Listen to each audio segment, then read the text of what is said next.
ईमानदार लकड़हारा। मंजर एक, घना जंगल। एक गांव के करीब एक घना जंगल था। इस गांव में एक गरीब मगर मेहनती लकड़हारा रहता था जिसका नाम अहमद था। अहमद रोजाना सुबह सवेरे अपनी कुल्हाड़ी लेकर जंगल जाता और लकड़ियां काटकर बाजार में बेचता। इसी कमाई से वो अपने बीवी बच्चों का पेट पालता था। अहमद बहुत ईमानदार आदमी था। वो कभी किसी का हक नहीं मारता था और ना ही झूठ बोलता था। मंजर दो, दरिया के किनारे हादसा। एक दिन अहमद दरिया के किनारे दरख्त काट रहा था। अचानक उसका हाथ फिसला और उसकी कुल्हाड़ी दरिया में जा गिरी। अरे, अब मैं क्या करूं?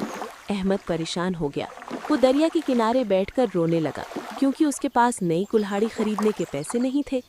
मंजर तीन, पानी की देवी का ज़हूर। अचानक दरिया से रोशनी निकली और पानी की देवी जाहिर हुई।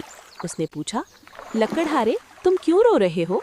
अहमद ने सच सच सारी बात बता दी। देवी दरिया ने गई और एक सुनहरी कुल्हाड़ी लेकर आई। क्या ये तुम्हारी है? देवी ने पूछा। अहमद ने फौरन जवाब दिया, नहीं, ये मेरी नहीं है, मेरी कुल्हाड़ी तो लोहे की थी। देवी दोबारा पानी में गई और इस बार चांदी की कुल्हाड़ी ले आई। क्या ये तुम्हारी है? अहमद ने फिर इनकार किया, नहीं, ये भी मेरी नहीं है। आखिरकार देवी तीसरी बार पानी में गई और लोहे की कुल्हाड़ी ले आई। अहमद खुशी से बोल उठा, जी हाँ, यही मेरी कुल्हाड़ी है।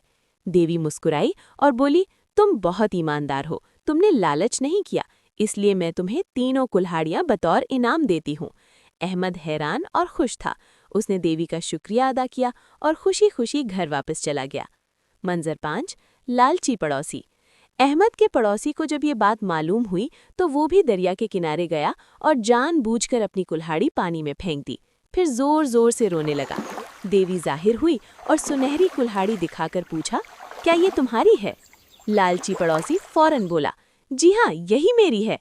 देवी को उसकी बेईमानी पर गुस्सा आया। उसने सुनहरी कुल्हाड़ी वापस ले ली और उसकी असली कुल्हाड़ी भी वापस न की।